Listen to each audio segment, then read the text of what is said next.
What about you?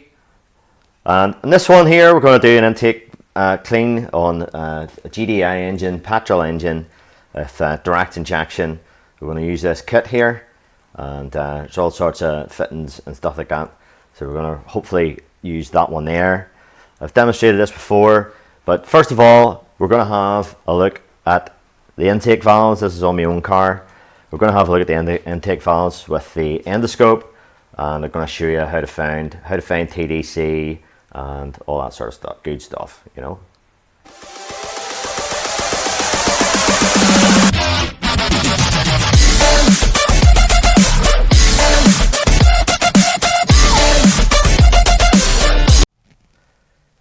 First of all, we're going to show you how to find TDC and how to find any stroke to see what your cylinder's on without having to take the rocker cover off or without having to do anything too invasive. So what I use is, this is a hose out of a cheap, very cheap and nasty compression tester. There's no Schrader valve in this.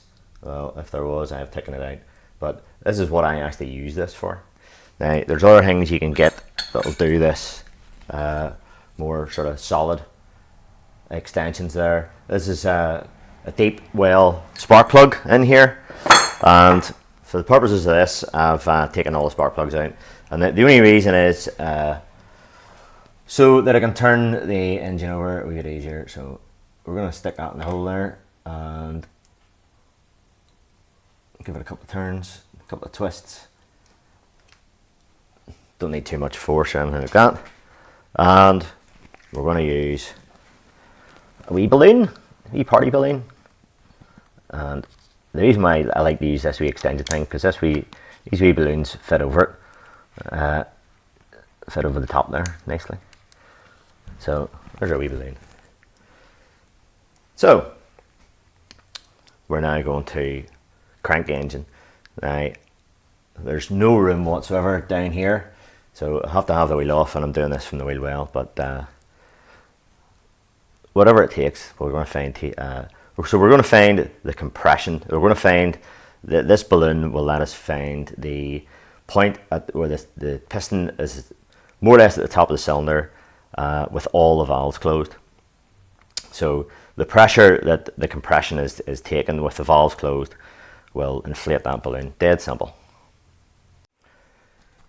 So I've a ratchet connected to the crank pulley here, over on the other side of the car. So I've no idea what stroke this is on, none whatsoever. So we're going to rotate it clockwise. You don't want to, cars with a timing chain, you don't want to rotate it anti-clockwise. So we're in cylinder 4, I'm just rotating it very slowly. I have no idea what stroke we're on. This is to find the stroke, so there's a wee bit of movement there. We're keeping on going here, just rotate it very little. So, oh, something's happened there. So that is our compression stroke on cylinder 4. You do this whatever cylinder you want, or whatever cylinder you particularly want to find the stroke. But I just picked cylinder 4 here because it's maybe comes out a wee better in the view. So, okay, we're on the compression stroke. And we know our valves are closed, so I'm just going to take that off. So that's the cylinder, that's the piston coming back up again, and that's the valves closed on cylinder 4. So take that out. So what I have, I've been using this for donkey's years, is I have a piece of copper pipe. Now a lot of guys, they would stick maybe a screwdriver down here or whatever. I just use this bit of copper pipe, and it just sits in. The copper pipe has a couple of cuts in it, and it's chamfered in there, and we got a flicker in the lights there. There's a bit of a storm going on at the minute, so we'll see how far we can get with this. Oh, you maybe hear that. So it's been very sunny the last couple of days, so the weather has broken here in Northern Ireland. So we know that the piston is coming up the cylinder. So that's it, moving again. That's it, right at TDC. with the valves closed. Okay, so what use is that to us here? What I'm wanting to do is I'm wanting to put the endoscope down that cylinder, and I want to look at the inlet valves to see if they need cleaned. So I now know that I'm at TDC on cylinder 4 with all the valves closed, all 4 valves closed. It's a multi-valve engine, this. So let me see, what have we got here now? Have we picture here of a 4-stroke cycle? So we're here, we're on this one, we're on compression, and the piston's at the top, valves closed. So the next one is going to be a spark, so a spark's going to occur now, and the piston is going to go down the way. So that's the power stroke or the expansion stroke, whatever you want to call it. And then after that, when that goes down, back up again, the exhaust valve is going to open and let out all the exhaust fumes. And then this is the one we want. We want to see this intake valve. So intake, we want to see this intake valve open. So what we need to do is we need to rotate it down this cycle, and then the next one is there. Okay. So we'll do that now. Hopefully this won't take too long. Now, let me see. So, okay, there's our power right down to the bottom. Okay, so it's going to come back up. On the way back up again, it's going to open the exhaust.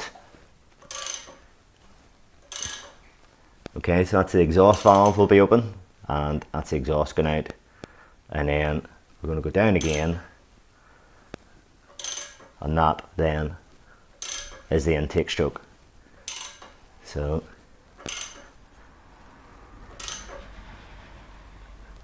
that's bottom dead center on the inlet stroke. So that inlet valve will be open, and that'll let us take a look at it. So we're maxi-stage set up with the endoscope, and we know we're on the intake stroke. So those intake valves should be open. We'll remove that, and I'll just knock this light off here, so get rid of any glare at all.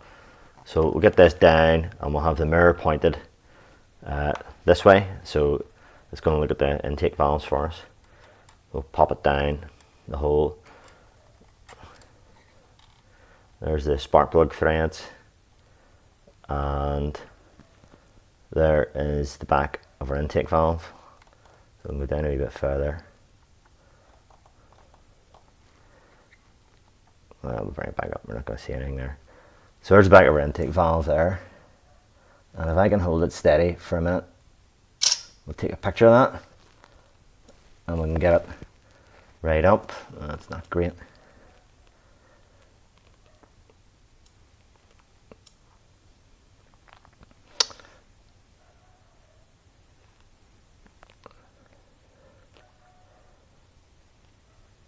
Try that one. Yeah, wee bit blurry in the picture there. So anyway, might do. I'll get that over to you and try and get it out of the glare. So those wee spackles there are minute bits of dirt that have fallen on the wee mirror on the camera. But I'll give you an idea there of the valve and the amount of carbon on the back of that valve. So we're going to do an intake clean. We need to put the spark plugs back in again and put the car back together again. Run up the temperature, and I'll show you that process. Right, so we'll have our intake valve cleaning set up here. Hopefully you can see that. It's sitting there about a couple of bar.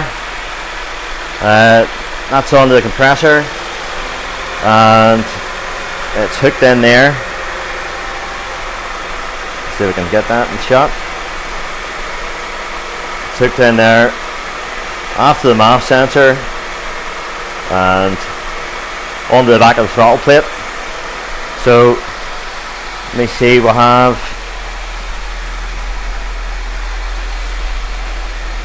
car's running only about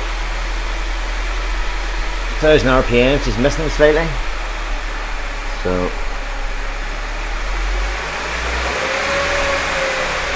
Ideally you want it about 1500, 2000 revs. It's hard to keep it stable, even though I have a thing on the accelerator pedal there. And there's a wee bit of rake coming out the back. Not an awful lot though. I've done these before, and there's been a hell of a fumes coming out the back. So we'll just run that until this canister goes empty. You can't really tell from the gauges doesn't drop. So that's the regulated input. So we'll keep it going for a while, and what I do is I just unscrew that, see if there's any fluid still on it. So we'll run that, see what happens. You can actually see the car misfiring very slightly when this is happening.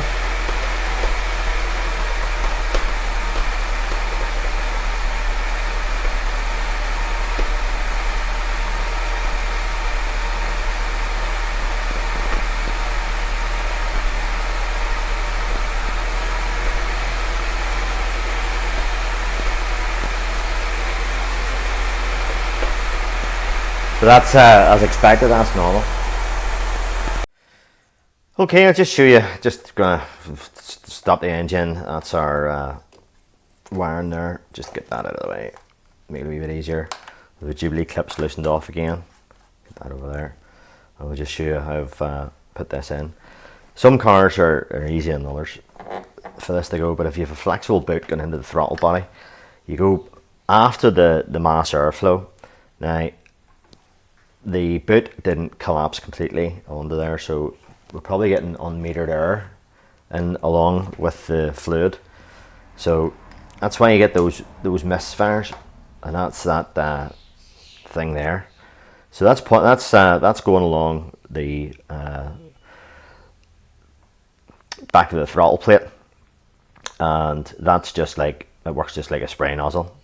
So that's atomized air, atomized fluid that goes onto the back of the throttle plate, and we'll just pull the boot off completely, and we'll see the back of the throttle plate is there, and I should have done it before and after of that, but that was carboned up before we started there. So yeah, so that was spraying onto the top bit of the throttle plate. So if you imagine that's sitting in there like that. So yeah, so you can just about get the boot on in this case, and the throttle plate's still able to move.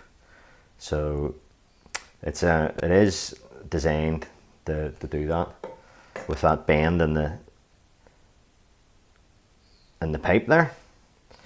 So we'll get this back together again. We'll let this car cool down a wee bit, and we'll another thing we'll have to do, guys, is you need to change the engine oil after you do this. Right, so our intake valve clean's done. I've removed the spark plugs again, and we found our inlet stroke on cylinder 4, so we're going to have a wee look and see if this has made any difference at all. Now, I'm not expecting miracles, but hopefully we'll see a bit of difference. We're on the car for about 20 minutes, and with that fluid, that intake cleaner fluid in it there, and we need to try and move the wee mirror around, the wee camera, to see if we can get a shot on the back of the valves there. So we can see there still is carbon present. However, we can see the carbon is a bit wet looking, with what carbon's left there. There still is a bit left, but we can see that with the seat where it seals is nice and shiny. You can see the carbon back up on the stem. So the carbon is still there, but it's all sort of wet looking. So hopefully that'll sort of break away a wee bit with running the car. But the main thing is that the sealing surface of the valve there is pretty shiny looking, and you can see the carbon try to break down. I think maybe the lesson for me out of this as well is where's a better view there, look, is we run this for a bit longer. So take a wee shot of that. If we can run this for a wee bit longer, and maybe 2 tins of that fluid, because it's only a 300 milliliter can that we're on. So what we do, we'll have a look at a few of these saved images here. So here are those images we took during that process. This is the last photograph that I took. So this is an after the clean. So we can see the carbon is starting to break down there. You can see it's sort of shiny looking, or it's wet looking. But the main thing for me is the actual seat of the valve there is pretty shiny. So that is another pretty good one there. It's not as blurry. It's hard to take these photos. It's hard to get the photo that's nice and crisp, because you're just holding this with your hand. The slightest wee tremble in your fingers makes it a wee bit blurry. But we can see the carbon there, pretty wet looking again, and that's the seat of the valve. So those are after. Those, I've only got 2 there. I only took 2 pictures after. So this one here is before. These wee speckles here are dirt that falls onto the camera. It's a wee bit blurry, but you can make out the valve there, and that's the carbon there. This is a before image, and that is a good one. That shows quite well the amount of build up here on the back of the valve. So that's before we did it, and it's the same valve. So all these pictures are taken from cylinder 4, and that's a before image there. You can see quite a bit of build up there on the back of the valve, and that's just the seat of the valve there, just at the extreme left. And that one there, again, there's a wee speckles of dirt, but we can see the seat of the valve and the build up, quite a bit of build up there. And that's a before image, so that's before we did the clean, before we did the intake clean. And that's the after. So that's the after, and that's the before. That's the before there. So yeah, I'm quite pleased with that. There's a bit of results there. The only takeaway for me is we should maybe should run it for a bit longer and use 2 of these cans. So the can there, 300 milliliters, and I just use 2 of these. So that's the product I use there, and these are from my local motor factors. This GAT seem to be pretty up there with making these sort of cleaning products, make DPF cleaner and all that sort of stuff. So yeah, that's what it does there. Throttle valves, inlet, outlet valves, valve seats, especially recommended for insufficient throttle response, compression. Yeah, there we go. It's usually developed for application the GAT stream device and suitable adapters. Well, that GAT stream device was that kit that I had. So yeah, as I said earlier on, next thing to do here now is change the engine oil. The engine oil gets a wee bit diluted whenever you do this because of your blow by that you're going to have, and so I like to do this before I do an engine oil change. So that's what I'm actually doing in this car. So I'm doing a wee sort of mini service, and yeah. The only thing I maybe want to point out, this is not a TerraClean. This is different now. This is not putting the hydrogen cleaner through the intake and clean the carbon deposits from that you would maybe hear off. This is completely different. This is a flammable fluid, or slightly flammable, and it's clear in color, and that is injected along with the air intake, and it goes into your inlet manifold and stuff like that. This one here is designed for the GDI, for the direct injection, hence the wee picture of the a direct injector there on the front of it. There's also one you can get that's formulated for diesels in that range of products.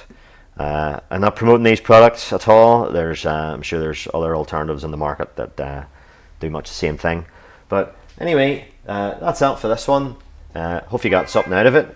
Hope you there's a few wee things in the video there. How to find your different strokes on your engine by with a wee balloon, and just showing you the before and after those valves. So I'm going to go ahead and change the engine on this car and take it for a wee run. The other wee thing as well is that the car may actually run a wee bit lumpy for a while, and that's expected as well, because there will be residue of this product in the inlet manifold, and the car will probably have to relearn its fuel trims as well. So the car will have adapted throughout that process. But anyway, I've rambled on for enough. Thanks for watching. All the best, and hope you got something out of it. And cheerio, and bye bye.